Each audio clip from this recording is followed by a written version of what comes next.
জুবিনদাই কৈছিল মোক পইচা নালাগে। এগ্ৰিমেণ্টৰ কপি ফালি চিঞৰা-চিঞৰি কৰি পেলাইছিল জুবিন গাৰ্গে।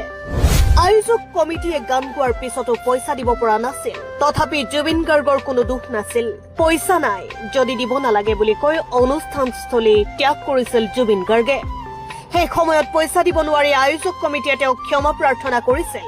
জুবিন গাৰ্গে তেওঁলোকক দিছিল সান্তনা। এইটো ঘটনা মায়ঙৰ এখন বিহুতলীৰ। সেইদিনা অনুষ্ঠানত গীত পৰিৱেশন কৰিবলৈ জুবিন গাৰ্গক নিমন্ত্ৰণ জনোৱা হৈছিল। অনুষ্ঠানৰ পূৰ্বে জুবিন গাৰ্গে নিয়ম অনুসৰি চুক্তি কৰিলে। প্ৰতিশ্ৰুতি ৰক্ষা কৰি জুবিন দা সঠিক সময়ত বিহু মেলাত উপস্থিত হল।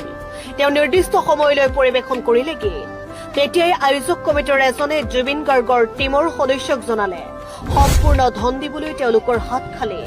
তেতিয়া কথাটো জুবিনদাৰ কাণত পৰিল। তেওঁ নিয়ম অনুসৰি আগতেই কিছু ধন এডভান্স হিচাপে আদায় কৰিছিল। কিন্তু মুঠ ধনখিনি পৰিশোধ কৰিবলৈ যেতিয়া কমিটিয়ে পইচা নাই বুলি জনালে জুবিনদাই সভাপতিক মাতি পঠিয়ালে। তেতিয়া অৱশ্যে সভাপতি সম্পাদকে দুদিন দেৰিকৈ হলেও জুবিনদাক ধন পৰিশোধ কৰিব বুলি জনাই ক্ষমা খুজিলে। জুবিনদাই তেতিয়া জানিব বিচাৰিছিল ধনৰ কথা। গতিকে কমিটিখনে নিৰ্ধাৰিত পুঁজি আদায় কৰিব নোৱাৰাৰ কথা বৰ্ণনা কৰিলে। লগতে এজন আয়োজকে নিজৰ ৰূপিত মাটি বিক্ৰী কৰি জুবিনদাক দুদিনৰ পিছত ধন আদায় দিব বুলি ক্ষমা খুজিলে। আন এজনেও সম্পত্তি বিক্ৰী কৰি জুবিন গাৰ্গক ধন পৰিশোধ কৰাৰ অংগীকাৰ কৰিলে। তেওঁলোকৰ মনত যে বেয়া ভাৱ নাই সেইটো জুবিন গাৰ্গে জানিব পাৰিলে। তেতিয়াই তেওঁ মেনেজাৰৰ পৰা এগ্ৰিমেণ্টৰ কপি খুজিলে। আচল কপিটো হাতত লৈ জুবিন গাৰ্গে সেইখন ফালি চিঞৰা-চিঞৰি কৰি পেলালে।